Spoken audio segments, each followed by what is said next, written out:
The Starship Troopers-inspired cooperative shooter Helldivers 2 has taken the gaming landscape by storm. Seemingly coming out of nowhere, it has managed to reach over 450,000 concurrent players on Steam and around 800,000 when combined with its PlayStation player base. So what makes this game so appealing? I decided to give this game a try, and let me say, it deserves all the praise. I have been having a blast playing it with friends, and I've had numerous nights where I've lost track of time into the early morning. The game itself has a very simple gameplay loop. You select a mission, drop down into a planet with your friends, randoms, or even alone, and fight your way through hordes of foes on your way to the objective. Once completed, you need to book your way back to an evacuation shuttle and make a last stand until it arrives. By completing missions, you get resources to unlock new weapons, armors, and stratagems, and then you get to jump back in to do it all over again. While it may sound a little repetitive at face value, it didn't feel that way even after 30 hours. I think there are numerous factors which provide depth and entertainment to such a simple gameplay loop. Let's start by looking at the enemies. There are two different enemy factions you can battle, each with a completely different feel. The Terminids are like bugs out of Starship Troopers. There are multiple different types of alien beasts, each with unique combat mechanics, from smaller enemies that swarm you to great foes like the Bile Titan that requires coordination and careful weapon choice from the team to take down. The Automatons, on the other hand, are like robots that stepped out from a Terminator movie or something from the Warhammer 40k universe. In contrast to the bugs, they have guns and machinery and are able to attack you from a range. They have enemies ranging from simple robot infantry to mechanical fire-spitting mechs. Beyond the two types of enemies, there are multiple different types of missions, along with 9 levels of difficulty. Increasing difficulty does not increase enemy health. Rather, it increases a chance for stronger foes to appear. While at earlier difficulties, you may have a mission to take down one of a certain type of special enemy, in later difficulties, those type of enemies will spawn regularly.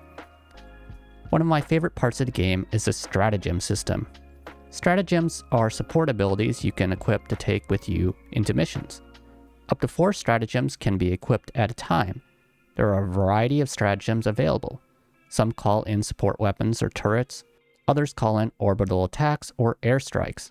Before each mission, swapping up stratagems depending on the enemy or mission type is a core part of the game, and what you choose greatly impacts your play style. Using a flamethrower will be a lot different than using the autocannon or a railgun. The way you use stratagems in a mission is very unique. Instead of just hitting a button, you input something like a cheat code of various directional inputs.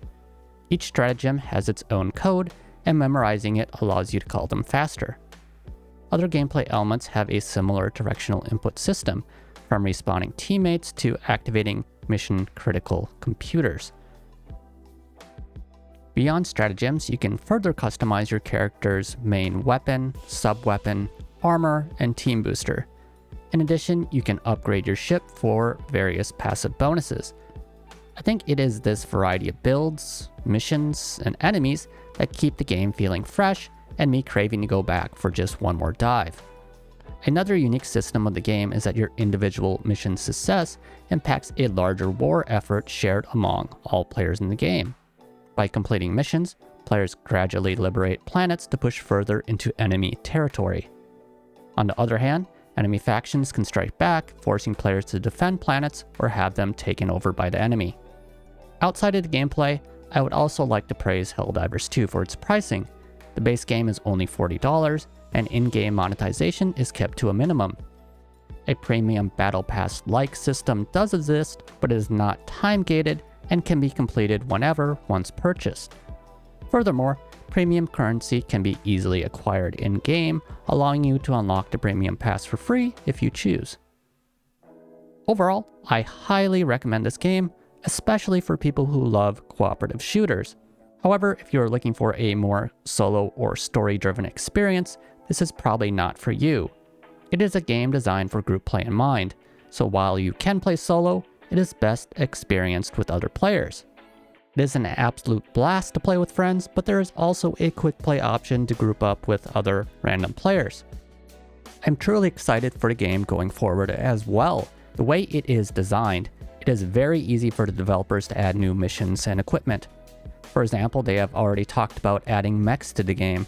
Furthermore, the first Helldivers featured a third enemy faction, so I expect this is something we may see in the future. In any case, I went in not knowing what to expect, and Helldivers 2 has really blown me away. 2024 has been off to a really great start with gaming, and it does not look like it will be slowing down. Next month, Dragon's Dogma 2 will arrive, and later in June, the Elden Ring DLC will be coming. What games have you played or are looking forward to this year? Have you tried out Helldivers 2? Let me know in the comments, and until next time, later!